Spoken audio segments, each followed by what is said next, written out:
আচ্ছা, শুরু করা যাক। আজকের এই বিশেষ বিশ্লেষণে সবাইকে স্বাগত। আজ আমরা আলোচনা করব বেশ পুরনো কিন্তু দারুণ একটি রূপকথা নিয়ে। গল্পটা শুনে প্রথমে মনে হতে পারে, আরে এ তো খুব সাধারণ হাসি খুশি একটা প্রাণীর গল্প।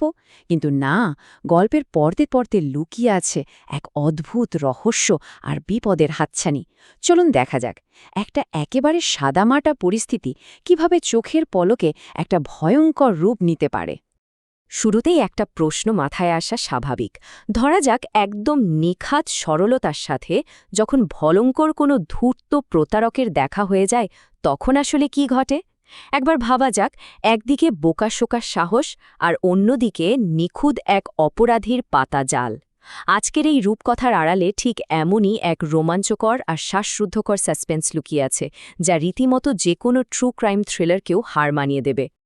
পর্ব ১, একটি নিখোঁজ রহস্য। খামার বাড়ি রোদ ঝলমলে হাসি খুশি দিনগুলো, মানে কে জানত যে এত দ্রুত এক অজানা আতঙ্কে রূপ নেবে। একদম শ্মশানের নীরবতা যাকে বলে। একটা সুন্দর সকালে আমাদের হাসি খুশি মোড়কটি ঘুম থেকে উঠে দেখল কি সর্বনাশ, তার পরিবারের সবচেয়ে কাছের মানুষগুলোই একেবারে গায়েব। মাসি মাটিল্ডা, মামা জেম, এমনকি তার ১৫ জন চাচাতো ভাই বোন, কারও কোনো খোঁজ নেই, কোনো চিহ্নই নেই। কে করতে পারে এই কাজ? ঠিক তখনই ভোরের বাতাস যেন ফিসফিস করে মোড়কটির কানে সেই নিষ্ঠুর অপরাধীর নামটা বলে দিল, দুষ্টু শিয়াল। পর্ব ২, প্রতিশোধের প্রস্তুতি। এত বড় একটা ট্র্যাজেডির পর যে কেউ তো ভেঙে পড়বে, তাই না? কিন্তু আমাদের মোড়কটির কাণ্ডকারখানা একেবারে ভিন্ন। ঠিক আছে, চলুন এর গভীরে প্রবেশ করি। এই ধাপগুলো শুনলে রীতিমতো অবাক হতে হয়, কারণ এগুলো তার চরম সরলতারই প্রমাণ। প্রথমত, সে ভীষণ রেগে গেল। আচ্ছা, তারপর সে রীতিমতো একটা কাগজ বের করে তার যাবতীয় অভিযোগের একটা বিস্তারিত তালিকা লিখে ফেলল। শুনতে অদ্ভুত লাগলেও এটাই সত্যি। এরপর নিজের সবচেয়ে দামি জুতো জোড়া আর স্পার ইয়োদ বা কাটাওয়ালা জুতো পরে একেবারে সোজা শিয়ালের গুহার দিকে মার্চ করে রওনা দিল। মানে একটা ভয়ঙ্কর শিকারীর সাথে কিনা দাপ্তরিক নিয়মকানুনে লড়তে যাচ্ছে। এই অন্ধ প্রস্তুতি বুঝিয়ে দেয় সে কতটা অবাস্তব এক ঘোরের মধ্যে ছিল। তার এই কথাটা একবার শোনা যাক। সে বলছে, আমি শিয়ালের গুহায় যাব। ও যা যা করেছে তার সব কিছুর জন্য আমি ওকে দোষী সাব্যস্ত করব এবং ওর এই বেপরোয়া আমোদ প্রমোদের জন্য ওকে কড়া শাস্তি দেব।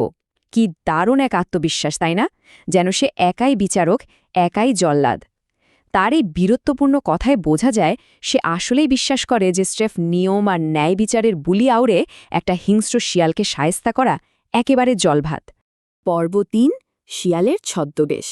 কিন্তু গল্পের অপর প্রান্তে যে বসে আছে সে কিন্তু মোটেও কোনো সাধারণ ছিচকে চোর নয়। শিয়ালটা যেন আগে থেকেই জানত যে মোড়কটা রাগে ফুঁসতে ফুঁসতে ঠিক এদিকেই আসছে, আর তাই সে পাতল এক নিখুঁত ফাঁদ। গুহার দরজায় সে ছোট্ট একটা সাইনবোর্ড ঝুলিয়ে দিল, যাতে লেখা, বাগানে দেয়াল ঘেঁষে হাঁটতে গেছি। উফ, কি ধূর্ততা! এই ছোট একটা লাইন দিয়েই সে শিকারের মনে এই ধারণাটা গেঁথে দিতে চাইল যে সে আসলে বাড়িতে নেই, অথচ সে কিন্তু ঠিকই ভেতরে ঘাপটি মেরে বসেছিল। শুধু এই একটা সাইনবোর্ড ঝুলিয়ে কিন্তু শিয়ালটা বসে থাকেনি। সে একেবারে ভোল পাল্টে ফেলল। গায়ে জড়িয়ে নিল একজন ধার্মিক সন্ন্যাসীর পোশাক। এই সন্ন্যাসীর নিরীহ মায়াবী রূপটা ছিল তার আসল হিংস্রতাকে পুরোপুরি ঢেকে রাখার এক মারাত্মক নিখুঁতাবরণ। কারণ সে খুব ভালো করে জানত এই চরম রাগান্বিত মোড়কটা যদি সামনে কোনো সন্ন্যাসীকে দেখে, তবে সে নির্ঘাত তাকে বিশ্বাস করে বসবে আর নিজের মনের সব ক্ষোভ উজাড় করে দিতে চাইবে। পর্ব ৪, অন্ধবিশ্বাস ও সত্য। টান টান উত্তেজনার এই পর্যায়ে এসে সম্পূর্ণ বিপরীত দুটো মনস্তত্ত্ব যেন মুখোমুখি এসে দাঁড়ায়। এখন স্লাইডের যে বিষয়টি সবচেয়ে বেশি আকর্ষণীয় তা হল এখানকার চমৎকার বৈপরীত্য। একবার ভাবা যাক, একদিকে আমাদের সে ক্ষীণ দৃষ্টিসম্পন্ন মোড়ক, যে আক্ষরিক এবং মানসিক দুভাবে অন্ধ।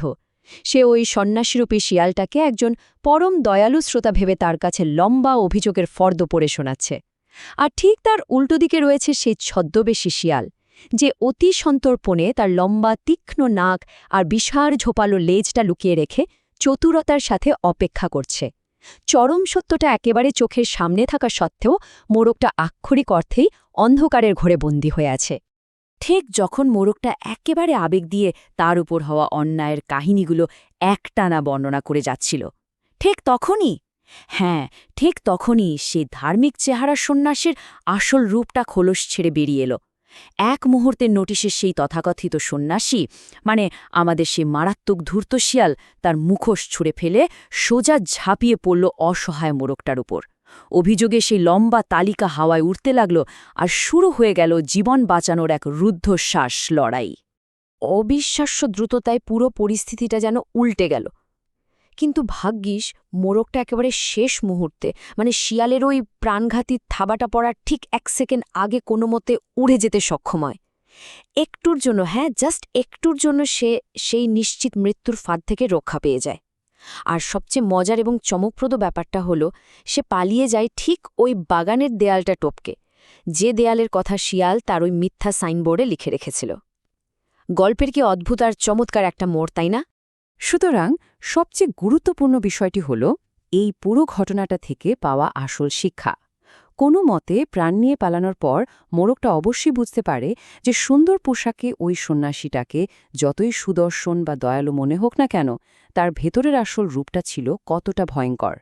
তাই সে একটি দারুণ কথা বলে ওঠে, কর্মই সুন্দর। আর এ কথাটা অত্যন্ত নিখুঁতভাবে ফুটিয়ে তোলে যে যতই সুন্দর ছদ্মবেশ হোক না কেন, তা কখনও কোনো কুৎসিত বা নিষ্ঠুর কাজকে চিরকাল ঢেকে রাখতে পারে না। বাহ্যিক রূপ দিয়ে নয়, বরং মানুষের কাজ দিয়েই তার আসল পরিচয় নির্ধারিত হয়। আজকের এই বিশ্লেষণটি শেষ করার আগে এই শেষ প্রশ্নটা আমাদের সবাইকে একটু গভীরভাবে ভাবতে বাধ্য করবে। যখন কোনো অন্যায় হয় বা যখন কোনো বিপদে পড়া হয়, তখন কি সত্যি চারপাশের বাস্তবতাকে আমরা পরিষ্কার দেখতে পাই, নাকি ওই মোরগটার মতো আমরাও শুধু সেটাই দেখি যা আমরা দেখতে চাই?